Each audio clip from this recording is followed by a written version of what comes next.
Okay, cool. So I'm here today with one of my lovely students, and she's going to be talking to me about vocabulary.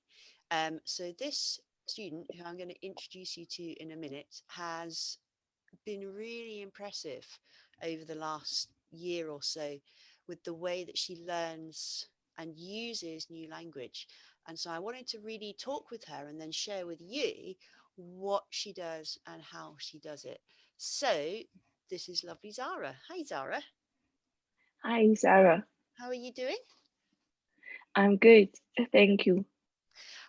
So listen, where do you come from? Just so that the people watching this video know a little bit about you. Where are you from? I'm from China. I'm from a city in the south of China, which is called Guangzhou. Big city.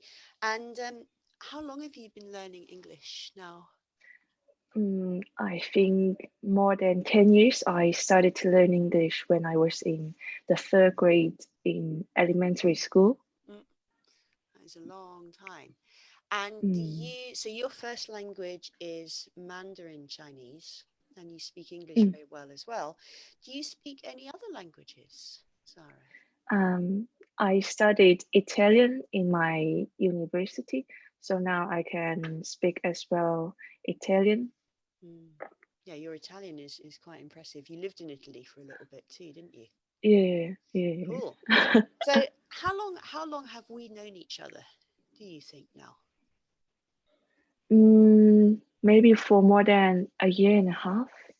It's been quite a long time. Definitely, Yeah. definitely. And as I said, I've been really impressed, particularly in the last year, with the changes in your language level. So I think when we started together, you were probably about B2-ish in your speaking, and you've definitely improved that. You're definitely up in the C1 level at least now. So when we have our lessons together, what kind of stuff do we often do together? Mm, we use other resources, other methods of media to look through and to find them some interesting expressions Yeah, that's right. from them. So lots and lots of YouTube videos, TED Talks, newspaper articles, blogs, lots and lots of authentic English Yeah, resources. Um, yeah. and what I notice about you that you do so well is that you are able to go away and watch or read something and extract language from it and then produce Mm, it in your lesson. And I think that is really what has contributed to your huge growth in vocabulary over the last year or so. So yeah. how do you find new language when you're reading or listening? Um, how do I find? I Hmm. think first of all, I set up my goal. I set up a topic that I am interested in or that I really want to talk about, and then um, of course I have my own opinion in Chinese and in my native language, and then I try to find some video videos or articles in English and to to fill the gaps Mm, that I miss about some expressions that I didn't know how to say it in English. mm. So are you being then quite specific about the words and phrases that you're looking for? Yeah, yeah, yeah. For example, I remember I we have talked about surrogacy, and I talking before the topic before the lesson, I had difficulty to say to name surrogacy. I didn't know the translation from China to English, but after the research, I think um, that word and other words which have connection to surrogacy, I think now I can use it without much difficulty if I want to talk about surrogacy issue. That's interesting. So really, I guess what you're doing is choosing a topic, and a topic that you care about, whether that's, we've talked about all kinds of strange topics, and then you really are looking for the topic vocabulary that you don't Yeah. know, to close the gap between your English and your Chinese. Mm, That's a yeah. really interesting strategy. So it I guess it helps because it means that you can ignore quite a lot of other new language that isn't really going to help you talk about that topic. Yeah. Yeah. Yeah. That's very cool. And what do you do? So if you've watched a video or read something, what do you do to help you remember the new language that you find in that?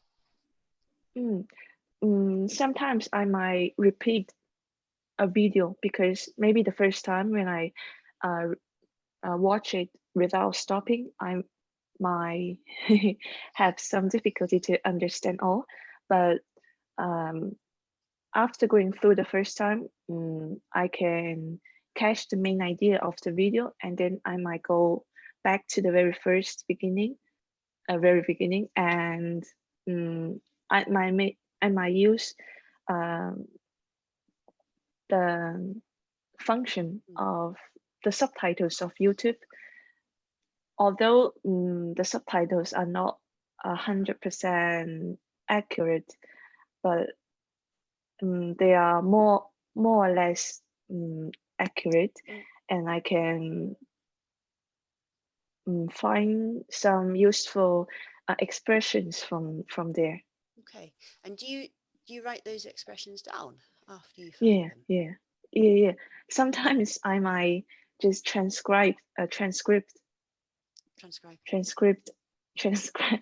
Sometimes I might transcribe the videos Okay. into Oh, yes, words. I've seen you do that. So sometimes you literally write down almost everything, don't you? That you've Yeah, heard. yeah, It's crazy. And then yeah. how do you prepare that vocabulary for your lesson with me? What do you do before we meet? Mm, I think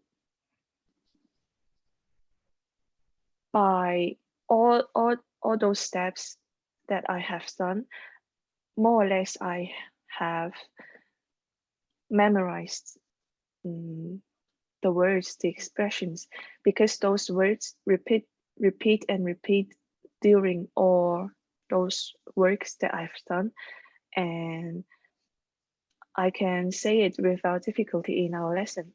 In our lesson, I think yeah, No, speaking it go is ahead. uh, repeating those words in our lesson is kind of um, strengthen my memory of those Mm, words. It's kind absolutely. of a put out put out um, step. Yeah, it's the productive step, isn't it? It goes from being Yeah, I'm hearing a word and I'm writing the words and I'm reading it, to actually I'm going to speak it in my yeah. lesson. And then the last question, when you speak the words in your lesson, those new words, I mean, I remember this when I learnt Chinese. I would learn a word or a phrase, and then I'd be a little bit kind of, I need to use this new word, but I was a bit afraid of it. And then you use Oh, it, okay. and it's like people understand it, and you're like, oh, I know that word already. Oh, cool. When you use your words in the lesson, Mhm.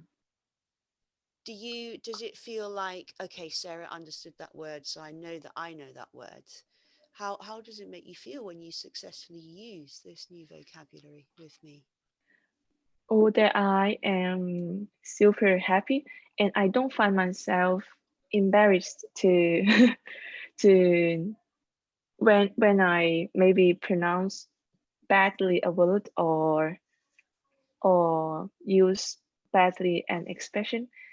Mm, I amuse myself sometimes when I misuse them. Mm, But Sarah, you just correct me in time, and I can like correct myself in time, and I think it is not that embarrassed. no, It's normal. it is normal. And sometimes when we get things wrong, and then we get them right afterwards, that actually helps us remember more than if we just get things right. Sometimes we need to get things wrong to remember what they are, when what they should be when they're right, I think. Mm, yeah. Zara, thank you so much for sharing your tips and strategies. That's so useful. I really, really, really appreciate your time. Thank you too.